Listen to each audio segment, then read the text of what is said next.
இயேசுவுக்கே புகழ், இயேசுவுக்கே நன்றி.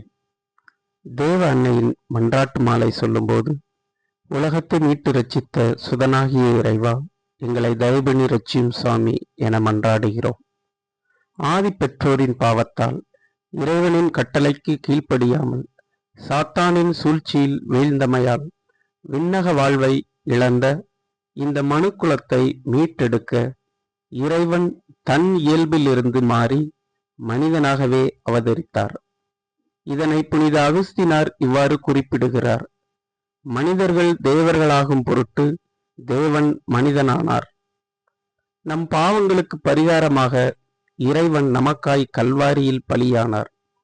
அவர் விண்ணகத்திற்கு நாம் செல்ல வேண்டிய பாதைகளை நமக்கு கல்வாரி பலியில் வழிகாட்டியுள்ளார். இயேசுவின் இந்த எல்லையில்லா அன்பிற்கு ஈடாக நாம் என்ன கொடுக்க இயலும்? இயேசுவின் அளவில்லாத அன்பிற்கு ஈடாக நாம் நம்மையே நமது அன்றாட வாழ்வில் எவ்வாறு அர்ப்பணிப்பது?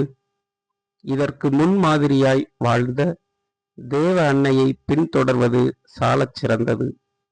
ஆக தூய அன்னை இறை திருவுளத்திற்கு தன்னை அர்ப்பணித்தது போல நாமும் தாழ்ச்சியோடும் இறை பக்தியோடும் சுதனாகிய இறைவன் நம்மை வழி நடத்திட, உலகத்தை மீட்டு ரட்சித்த சுதனாகிய இறைவா, எங்களை தயவுபண்ணி ரட்சியும் என தாழ்ச்சியோடு மன்றாடுகிறோம். ஆமென். மரியே வாழ்க.